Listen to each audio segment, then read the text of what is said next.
पूर्व भागातील मानाचा अन्नदाता दत्तनगर बाप्पा गणपती संस्थेचे संस्थापक स्वर्गीय नागेशअण्णा बंडा यांच्या 11व्या स्मृती दिनानिमित्त बुधवार दिनांक 11 जून 2024 रोजी संध्याकाळी 6 वाजता पूर्व विभाग श्री पोषम्मा मंदिर देवस्थान दत्तनगर येथे अभिवादनाचे कार्यक्रम आयोजन करण्यात आले। या प्रसंगी त्यांचे मोठे बंधू व्यंकटेश बंडा यांच्या हस्ते प्रतिमेला पुष्पहार अर्पण करून अभिवादन करण्यात आले।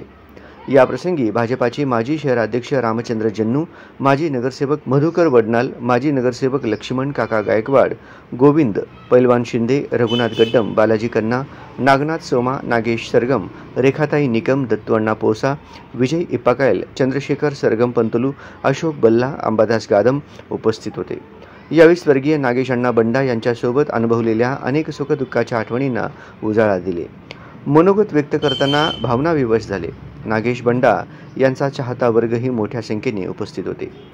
मधुकर निकम, मुरली इडप, श्रीनिवास बल्ला, सुदर्शन दुस्सा, रमेश ताटीपामुल, अंबादास पासकंटी, बाळू शेराल काका, रमेश सुंचू, अंबादास गुजर, मधुकर बंडा, रमेश बंडा, डॉक्टर महेश बंडा, गोविंद बंडा, श्रीधर बंडा, मोहन बंडा, अप्पाराव बुगडे, नरेश मादगुंडी, रोहित मादगुंडी, कृष्णहरी गणपा, लक्ष्मण बोरा, व्यंकटेश दिड्डी, विश्वनाथ तमनूर, स्वर्गीय नागेश बंडा मित्रपरिवार मोठ्या संख्येने उपस्थित होते। यावेळी या कार्यक्रमाचे सूत्रसंचालन चंद्रशेखर सरगम पंतलू यांनी केले व कार्यक्रमामध्ये उपस्थित असलेले सर्वांना व्यंकटेश बंडा यांनी आभार प्रदर्शन केले।